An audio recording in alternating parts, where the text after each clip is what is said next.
শুরুতেই সবাইরে জানাই ইসলামের বাণী 1111 ইউটিউব চ্যানেল থেকে আসসালামু আলাইকুম। এক ওয়াক্ত নামাজ ইচ্ছাকৃতভাবে বাদ দেওয়া ইসলামে অত্যন্ত গুরুতর গুনাহ হিসেবে গণ্য হয়। নামাজ হচ্ছে মুসলমানের ঈমানের মূল স্তম্ভ, তাই এটি ত্যাগ করা মানে আল্লাহর সাথে সম্পর্ক দুর্বল করে ফেলা। একজন ব্যক্তি যদি একটি ওয়াক্ত নামাজও ছেড়ে দেয় তাহলে সে আল্লাহর রহমত ও বরকত থেকে বঞ্চিত হতে থাকে এবং তার জীবনে অশান্তি, দুঃখ ও সংকট বৃদ্ধি পেতে পারে।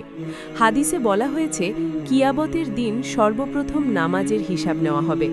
নামাজ ঠিক থাকলে অন্য আমলও ঠিক থাকবে, আর নামাজ নষ্ট হলে অন্য আমলও গ্রহণযোগ্য হবে না।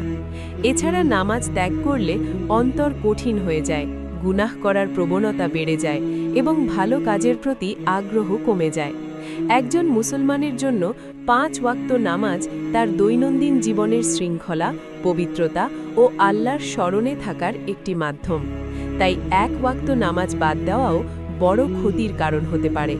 এজন্য সবসময় সময় মতো নামাজ আদায় করার চেষ্টা করা উচিত এবং যদি কোনো কারণে বাদ পড়ে যায় তাহলে দ্রুত তা কাজা করে নেওয়া এবং আল্লাহর কাছে ক্ষমা চাওয়া জরুরি।